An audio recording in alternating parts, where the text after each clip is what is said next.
So,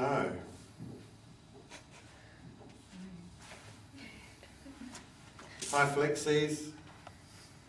Hello. I'm going to turn it to you guys now. Hi. Welcome. Is it close enough? Yep. Hopefully it'll pick up the sound all right at this distance. Yep. It's quite a way. Do you want to test it? No? Could be time to go. Slippery. Well, Yeah, true. so let's just talk about what you think would be useful.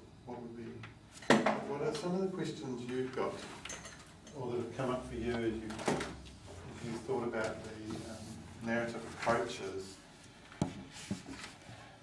and social work? Because that we're further down the track than we were 2 years ago. Like you actually placements right on your doorstep. So what are your questions about narrative approaches and social work in particular? I guess some of us have been wondering if when you use narrative, if you may need to apply other approaches at the same time, or whether narrative would be the only one that you would need to help people. We're just wondering in different types of situations where you might need a combination of approaches. Yeah, I think that my take on social work is that it's a bit different to counselling, where you could have one approach and pretty much adapt it to whether you're working with whatever the issue, grief, depression, or the population. So if you've got an individual coming, or a couple, or a family, or supervision, you could take something like narrative and you could use it alone. Although having said that, there are people who prefer something more structured.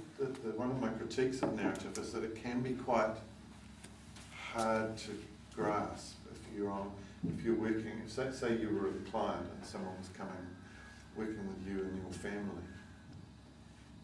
A cognitive behavioural approach is going to be much more structured. It's going to be, look, what are the actual thoughts and beliefs and ideas that are behind this problem pattern in your relationship, mum and daughter, say. And you can structure that, and you can use an ABCDE kind of approach. With narrative, it's like you're working with, say, a mum and a daughter, but they don't know what you're doing, so they can't apply that same process in other situations and problems that they face, because they don't know what the process was. That's one of my critiques of narrative. I think we can do something with that. I actually think one of the things I've developed over the years, and I brought these to show you, is the use of twin storybooks, so that I'll try and make application beyond just individuals, because it's probably more useful to you. I've worked quite a bit with couples, and also with say a father and a son. I'm thinking in particular of a father and a son that I worked with, where the problem story, the young boy, the young fella came because all his friends told him he was gay because he liked the look of men's legs. Okay, so the father was really worried. It was a Christian family, and they were worried because they thought, what if he's gay? So there was a lot of anxiety around this issue, you can imagine.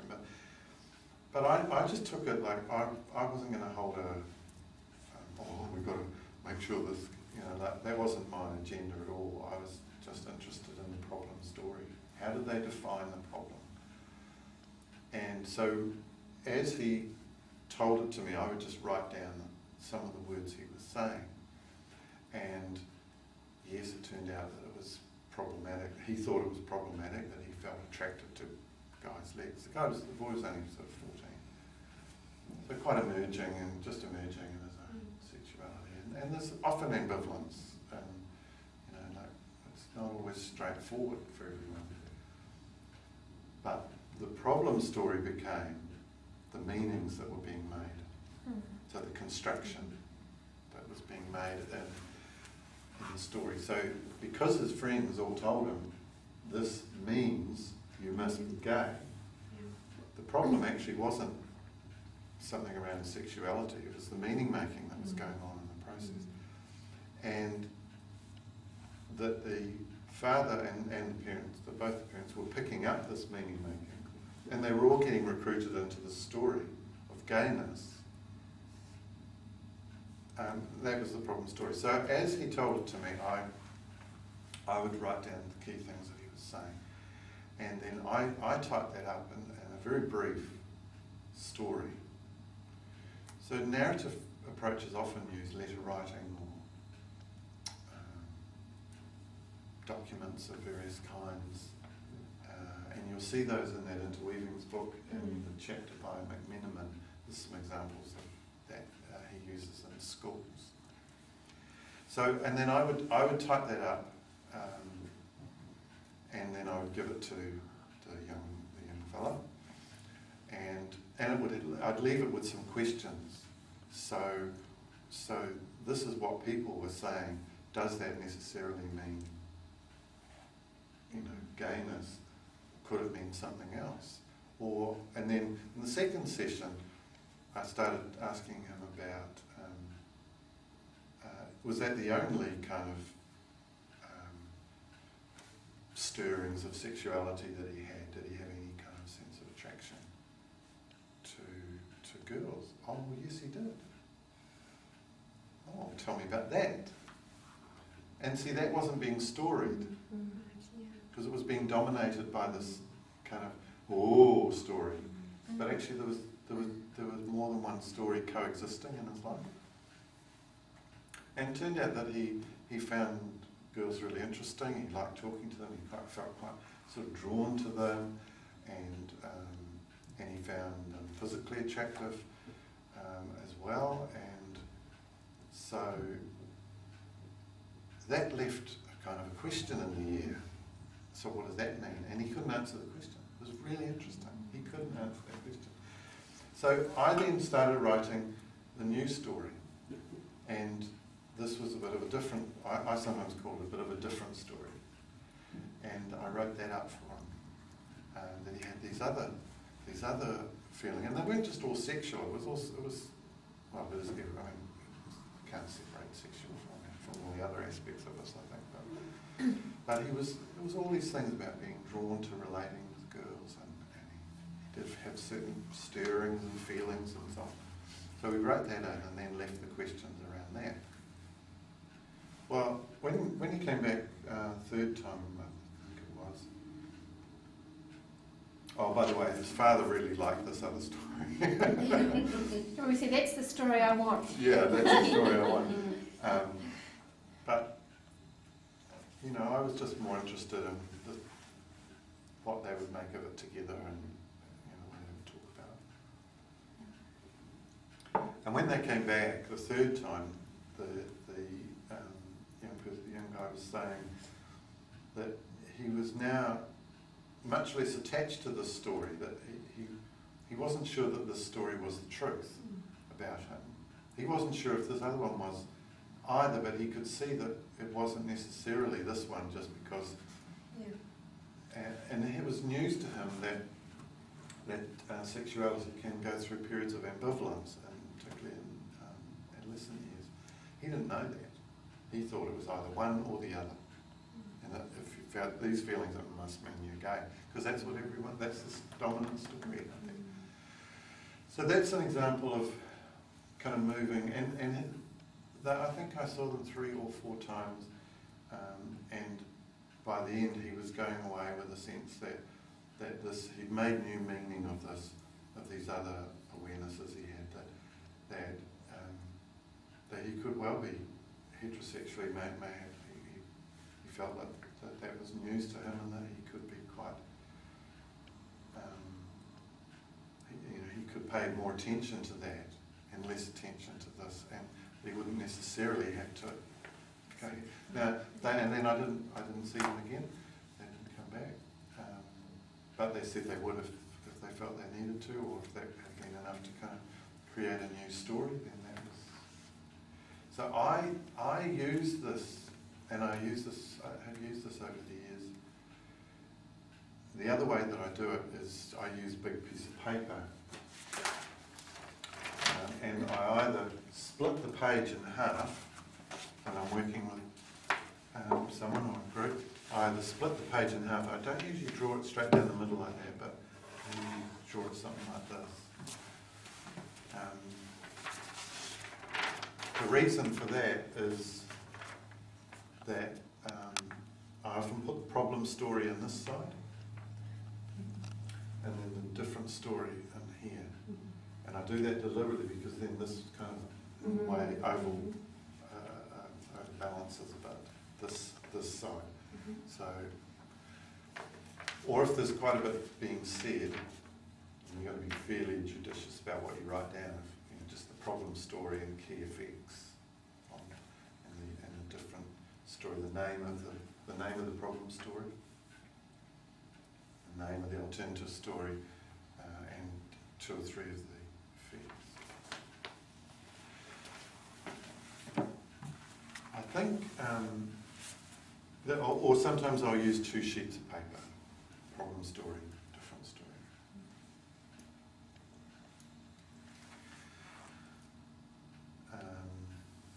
So this way it makes it more overt, gives people a sense of that, and I'll throw in things like,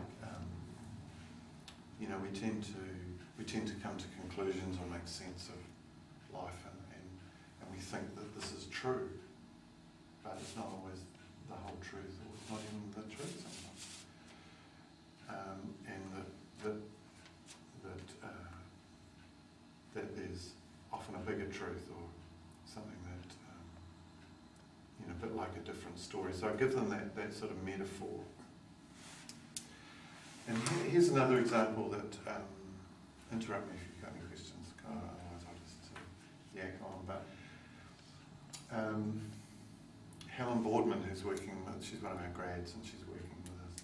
She worked with a woman who had, whose life and relationships was really under a lot of pressure, and it turned out that she was kind of in a cycle of grief, and her daughter was really concerned about her, and so had come and brought her along for counselling. And the story that came out was that she'd lost her husband, and everybody was telling her she should let him go. Get rid of all his things, stop talking about him all the time, move on, all that stuff. And so the work was around this problem story. Now, grief's not a problem, but being stuck 6 or 8 months later in terrible depression and sort of in a sense of inner conflict. And I can't remember what she called the problem story, but it was something around the having to let go problem.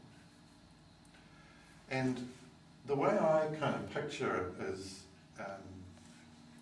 we did this in the social context course the other day, that it's almost like if you imagine this storybook being really big, and it was like this woman was caught in this story where she was being dragged along by this storyline that said, when someone dies, you've got to let them go, you've got to live for the future and forget all that,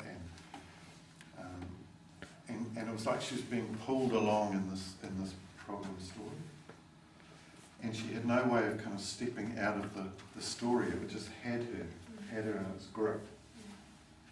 It's a really strong story.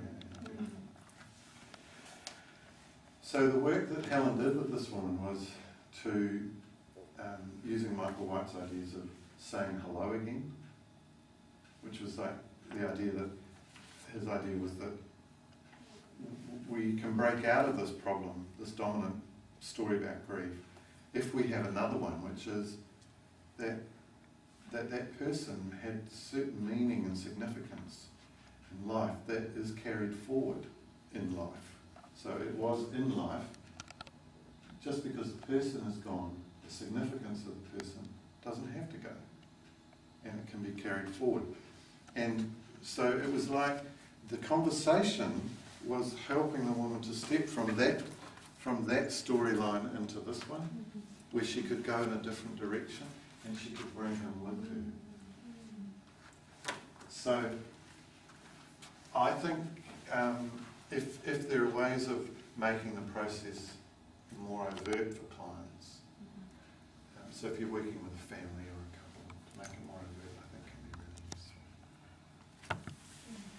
So actually having these two things, the books with you, help to make that more overt. Yeah, and then with the people that I've used this kind of approach with, I would then write the problem story in one booklet, and a new story I just add only maybe half a page or just a page of writing in the next.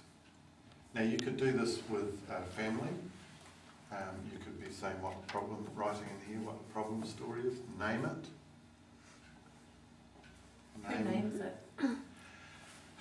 Yeah, people are a bit, have different views on this. Some say, oh, you should never put words into a client's mouth. But I'm not so sure. I think it's a collaborative process. Yeah.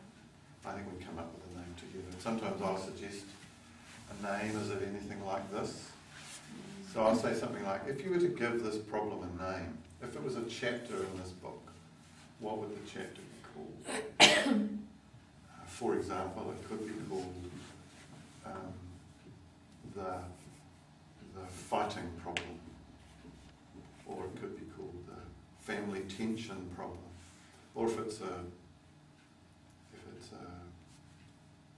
say you're working, well, if you're working in a group setting, narrative is quite good because you could ask an individual to name a problem story that they're, as a parent, say.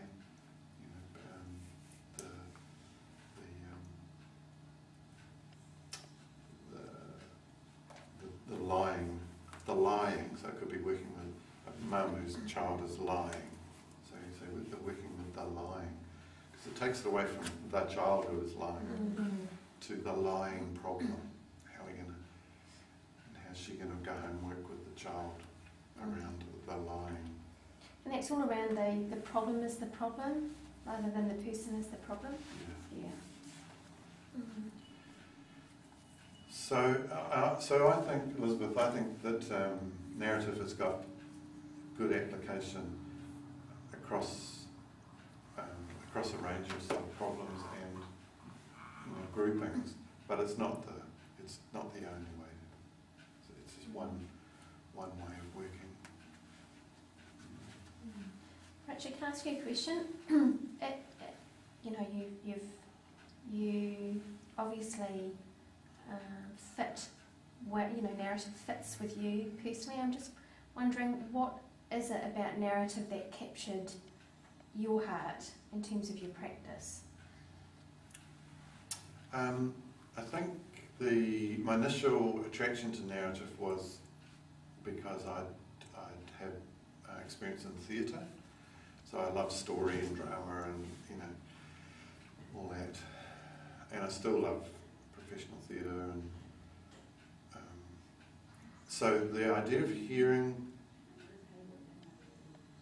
people's stories as stories, hearing people's description of their lives as stories, really fascinated me, because every piece of theatre or good movie is built around a problem. You have to have a problem, and I actually get a bit sick of some of the stuff on TV where we've got another problem, and now we have to solve this problem, and that's how they drive plot forwards, and anything, from Coronation Street bar to NCIS to a movie. Scriptwriters always say that you have to have a protagonist and a problem, and it's usually around a flaw, some kind of flaw. you build around this floor and it produces conflict and it has to be solved, and then you have this resolution or denouement where the problem becomes resolved.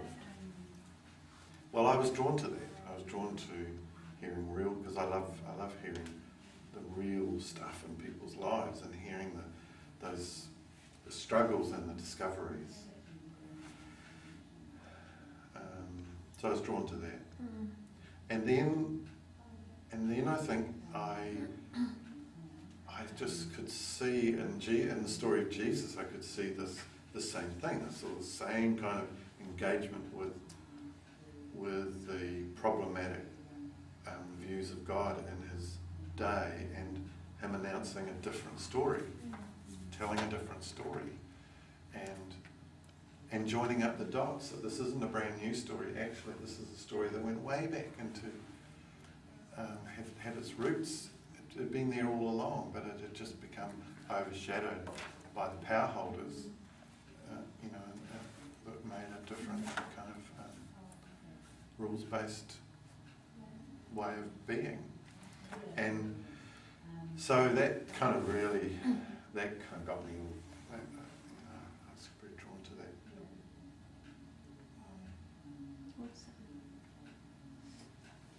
On that note, can you please talk a little bit about this? Because I've often wondered about this ever since a feud of narrative, and it's a result of postmodernism, and so that's kind of quite grey, and everything's a shade of grey and up to the person's own story and meaning.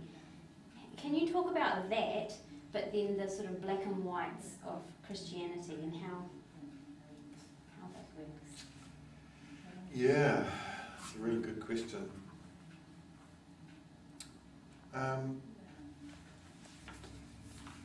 Postmodernism was a reaction to modernism, right? So modernism had reacted to pre-modern, what we could call pre-modernism, which was the dominance of the church, which was very kind of power over, tell everybody how to live. And I read the other day this horrendous account of friars, priests who had different thoughts, had different ideas, being imprisoned by the church and beaten every day until they renounced their different ideas pre-Reformation. I wanted to cry, because that's what was there, leading up to the 1500s, say, and you got the Reformation, which most of the modern denominations have come out of. Which also, of course, led to reforms in the Catholic Church as well, fortunately. But modernism grew up in that sort of 1600s, and it was a reaction to the power of the church and God and the devil being the answer to everything. And people starting to gain power to say, no, human beings, reason is king. God isn't king, reason is king. And then postmodernism comes along, over the last 100 years or so. It's kind of coexisted like this, but has been a critique of modernism to say reason isn't king. Reason is shaped by culture. And so perspective is everything. Perspective is king, if you like. Derrida talked about location. It's all about context. And Foucault was sort of analysing the power claims, truth claims that were being made, not just by the church historically, but by reason and science. Makes these truth claims as if they know everything, as if the scientist is neutral and just studies things and therefore knows about it without reference to perspective. So all of those are shadows, really, aren't they? They're all shadows of truth. I mean, they've all got modernism. A lot of Christians are addicted to modernism because they think that's what Christianity was, because that's what we grew up with. But it was anti-God. Modernism was actually anti-God. It was a reaction against God and put reason as king. So scientists became the new high priests. Well, now the individual is the high priest, really, I think. And well, you could argue that maybe. So narrative therapy, yes, true. Narrative therapy grew up in this postmodern analysis and reaction, and to say, look, you can't just change the brain. You can't just.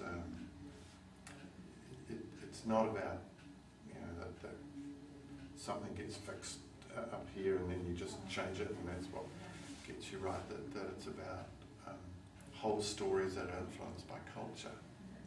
So I don't think any of these are particularly biblical. I don't think they reflect well the light of God and love and grace and mercy and justice. I think they're all shadows of very pale reflection. And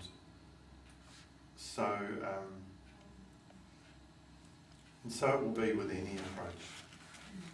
I think. Even anti-oppressive practice, can be very godless. It can be very rah-rah for liberation and for rights and so on, but it's not necessarily tinged with grace and humility. It's not necessarily reflecting the light of God. So I think any of these approaches can be problematic when it comes to Scripture. If we say Jesus is the pure reflection of God and with skin on, then any of these other things that human beings invent are pale, including you and me. So are they usable? And there are people around the world who would say no, only a totally purely biblical approach is usable by Christians. But I don't think that works very well either. Partly because you guys are going to work mostly probably in agencies that are working in amongst others, and so there has to be an engagement with the world that we live in. So the challenge for me, and this was the challenge when I first learned narrative ideas, was how do these ideas engage? I see how they engage with real people. I don't have any, that's clear enough. People make meaning in a social context. So surrounded by stories, we internalise some of those stories and we live by them. Some of them are helpful, some of them are problematic. The problematic ones, our jobs are to help people change and live in a different story. The issue is how do these ways of working relate to Scripture? How do they relate to the call or the invitation of God into our lives and into the lives of the people we live with? And the way I answer that is, I think ultimately the longings that we have, that we're born with, can only ultimately be met in heaven, face to face. In the meantime, we're going to live, even in the best relationship, be it marriage or friendship, we are still going to live with a sense of thirst and longing, because no one can ever meet our longing, the depth of our longing. Lewis says, that this thirst is in us because it's designed to be quenched, but never fully in this life. So it draws us to God, and it draws us to hope, and our hope in Him. And as my spiritual director says often to me, God also thirsts for us. And it is not fully met. And mutually until we meet face to face. So we're going to live all the time with a sense of longing and thirst. And that thirst is designed to be our homing device. It homes us in on the only true source.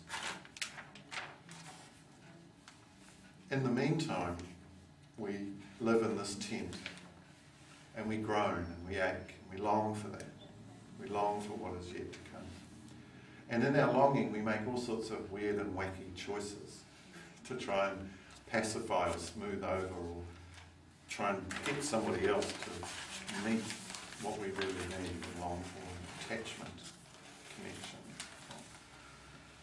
And the ways that we do that, demanding and wanting and it can be very problematic. So when we're working with people, we're working with the side effects of something very holy. But the way it's being expressed is becomes really unholy, becomes really on this ground, earth. You should meet my needs. Mother, daughter, husband, wife, mother-in-law. And so we're working all the time with the flaw, if you like. There's the flaw of human self-determination, self-seeking. And God has, I think, designs and desires shalom, desires flourishing and well-being, which can only be met when He is our home base and everything else is in the outfield. Everything else is on second base. And not being our demand that we're standing on first base going, I want my child to be perfect and do well in everything, otherwise I can't, life's terrible. And we're working with all of these positions of imperfection. And very few clients that you will work with are standing on home base going, I really want my first love to be in Jesus. And that is, everything else just pales into insignificance by comparison. And I will, work my way through those and try. Most of those people don't come and see us. You don't get called to their houses probably. But all the rest, we're working, and God has a desire for shalom with them. So the little piece that we each add into their life, I think, has lots of opportunities to it. It has opportunities partly to reflect. Occasionally there will be opportunities to speak of what anchors you, where your home base is. And that's why I think yours and mine, maintaining our home base is central to our work and our resilience. I've seen this in my own life over the years, having been through depression and burnout myself. It's me coming back to that home plate and living in that place and renewing that. And I slip so easily off. I was talking to my spiritual director the other day about how I find, within a few days of feeling really centered, I feel really like I've slipped off sideways. And so it's that continual coming back. So I think number one is care for your own heart, for out of it is the wellspring of life for the people that you will work with. Take care of that for you. And then after that, you'll have little opportunities sometimes to speak about that, but very rarely in many settings. It's rare. But you do have an opportunity to deeply believe that there's another story possible for this family. There is another story that's possible. And this is the thing that I experienced with Michael White. I spent 2 weeks with Michael before he died, obviously. I loved that man. I cried when he died. He had no time for the church. And yet when he sat with people, he was one of the most Christ-like people I've ever met. There's been a few people like him that I've met in my life, and I just think, wow. He totally believed that no matter what, and he got videoed and introduced to some of the most difficult cases that people had on their books everywhere he went. Well, Michael, can you work with this person? And he completely believed that there was another story possible for their life. Now, I would say that's a touch of shalom, a touch of well-being, a touch of flourishing that can come, that each person can be helped to live towards. And if we truly believe that there is another story as possible for this family, this couple, this mum and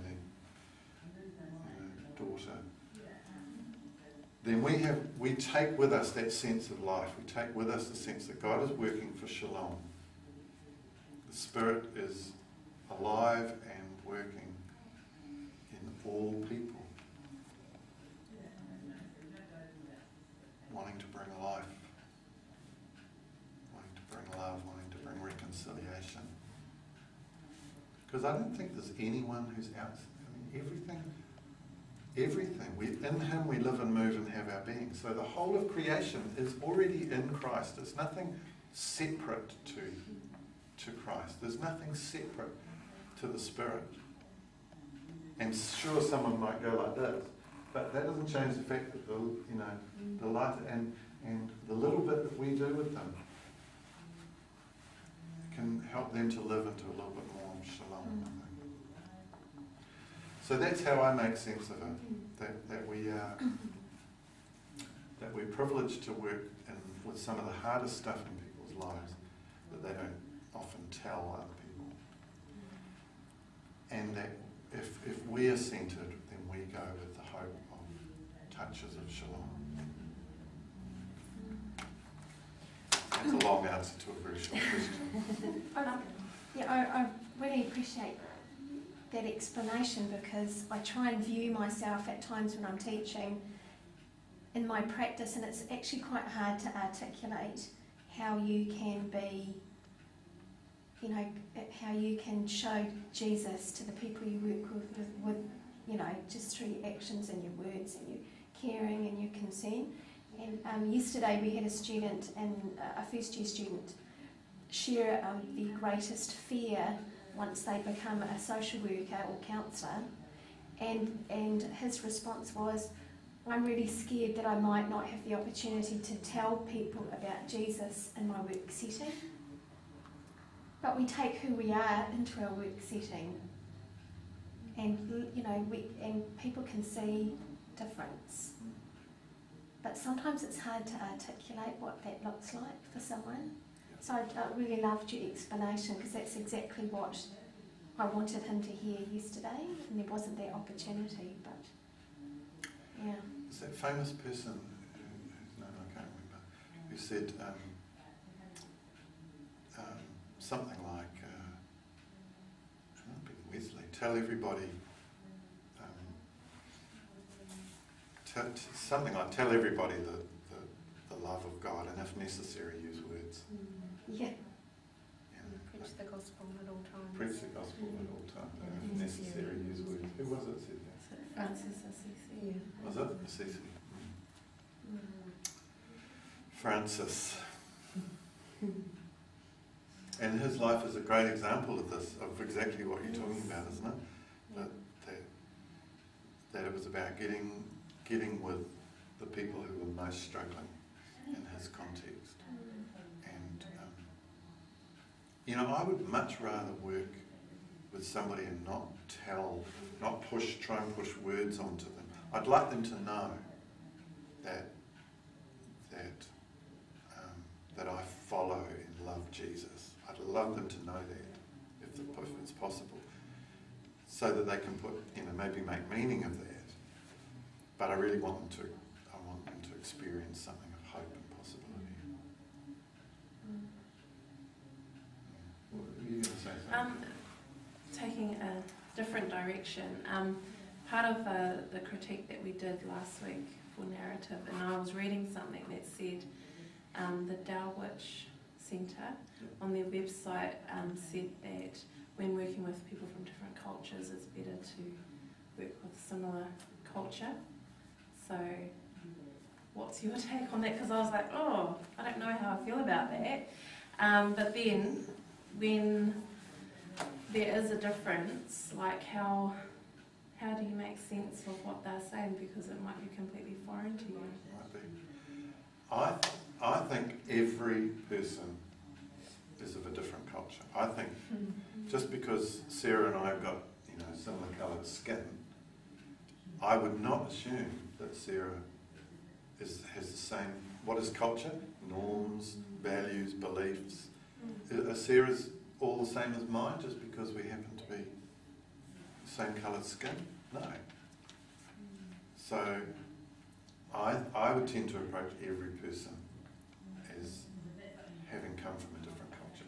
I mean, we know this from friendship or marriage that they're all cross-cultural experiences, because we don't live in a homogenous Western culture. We talk about the Western culture or Māori culture, but even Māori culture is not homogenous by any means. Nor is Western, European culture, English culture. My parents came from. It's not homogenous.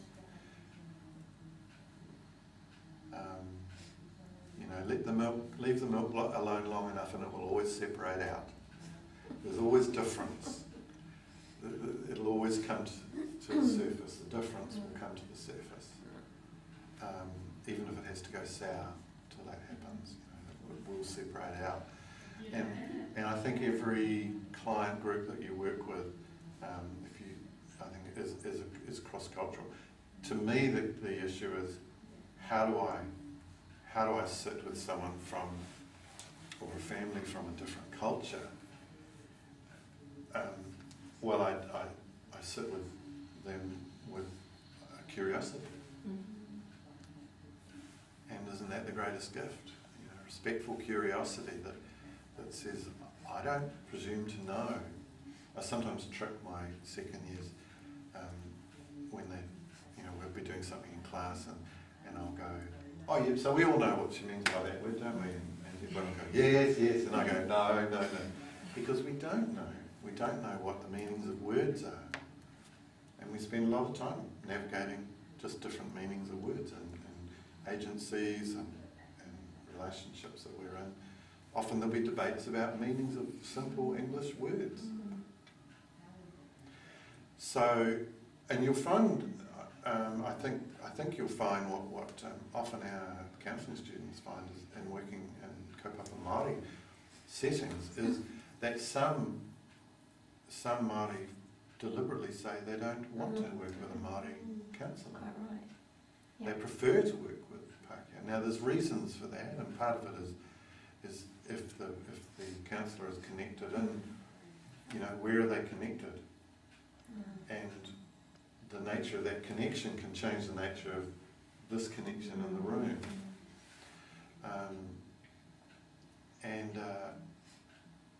So I think there are advantages sometimes. And I would always give the client the option. Yeah. I remember having to write an essay when I did my postgrad in social work about the advantages and the disadvantages in working with someone of the same culture, and it was specifically looking around working with Māori.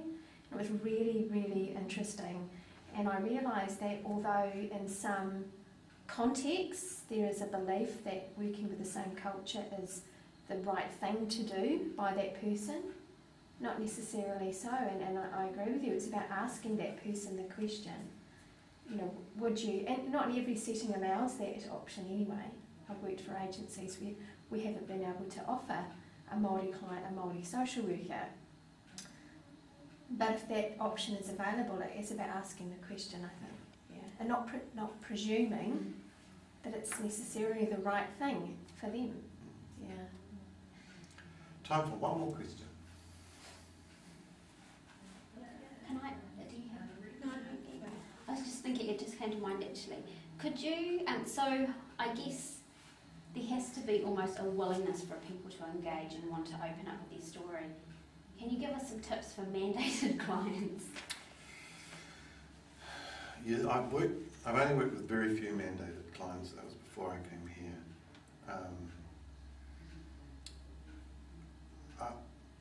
I think some of the, like I'd point you to, say, the Dulwich website. There's quite a lot of material on there with Michael working with people, and he would often work with very reluctant clients. And in the newest Michael White book, what's his name? I've got it on my tablet. I'll tell you that I can get it up here. But David Epstein's work in here, he describes work with a very reluctant young woman, and often it's about just talking openly about the reluctance and the fact that, you know, that this person has been told they have to talk and that they may well not want to talk, and that we can understand that, and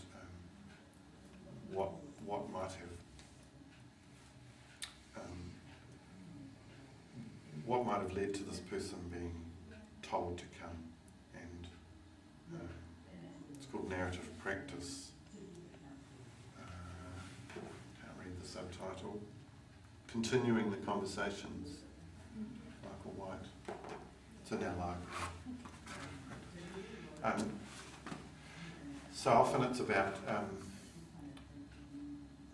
just trying to engage around, so who made you come here, and why would they have made you come here and talk to me,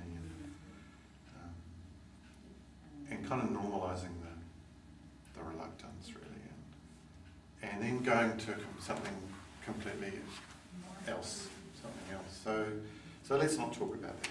Let's talk about something that you're interested in talking about.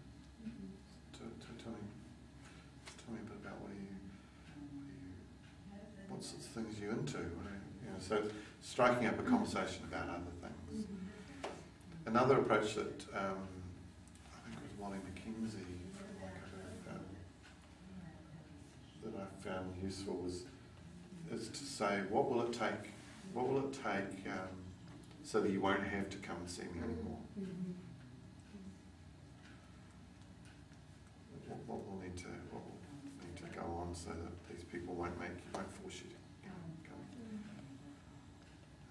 Do you think rapport building, trust is a big part of that? Yeah, and motivational.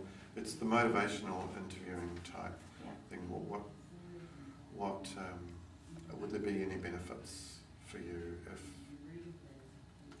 if you were to make these changes that other people want you to make? Are there any benefit? Or what ideas about what would actually benefit you in terms of what you'd like more of in your life? Getting your baby back. What would be the advantages of that for you? Like, I understand you don't want to talk to me, but if that would mean you wouldn't have to talk to me anymore, what would be the benefit of actually achieving that, getting your child back for you? I'm really interested in that.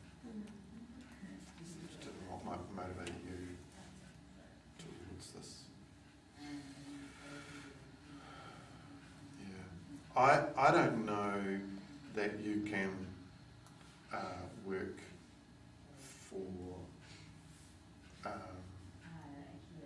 for inner change without some degree of sign up from a person. But you could work for compliant change. So there may be certain, and that may be the beginning of a different story. So if the different story features having a child back in the home,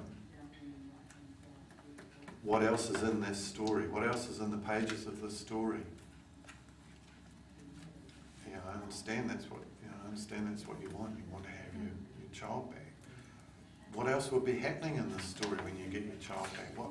what are the benefits of that? And there'll be some costs as well, financial and emotional. But what are some of the things, why is this important to you? What is it that you value about this that's making this important for you?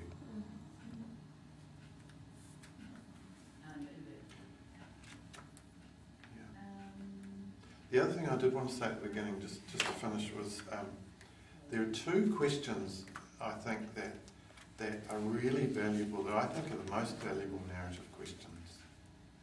This is my quick tip to finish. I think when people are speaking about, just a little sparkling moment, a moment of difference, that may be just a flick on page 3 of their story, and it's a one-line thing that's so easily missed. And the person wants to go back to this story because it's more dominant.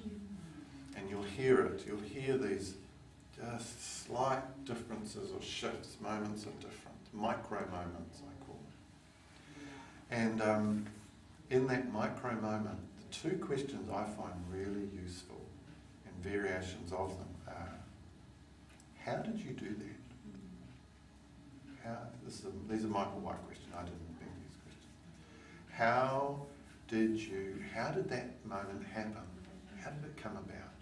And really climbing into the detail around that. So, how did you prepare yourself, and what did you do in the moments before? And then, so that's in the landscape of action. And then in the landscape of consciousness or identity, and the underneath stuff is to ask a question like, what does this say about you? What does this mean?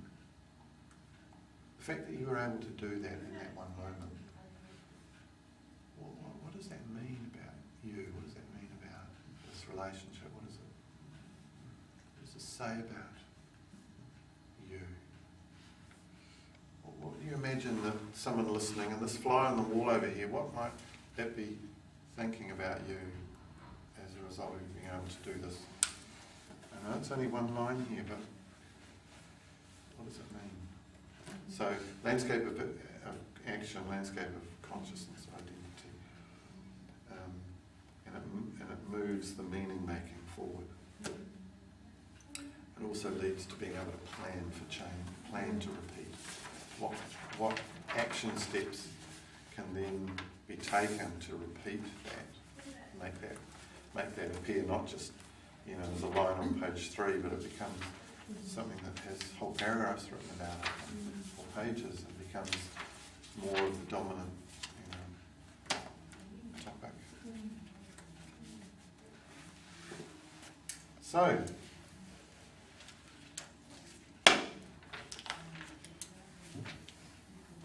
Richard, thank you so much for coming to class. welcome. You're so easy to listen to. Yeah. If we could extend this, I know it's easier for us to listen than it is for you to speak, but if we could extend it for the whole day, I would still be really, focusing on what you have to say, and the Lord's certainly given you some amazing gifts and talents, and it's such a blessing to have you come into class and share those with us. So thank you. Thank you. It's been awesome. Nice to connect up with you. Thank you. Cool. See you. Bye.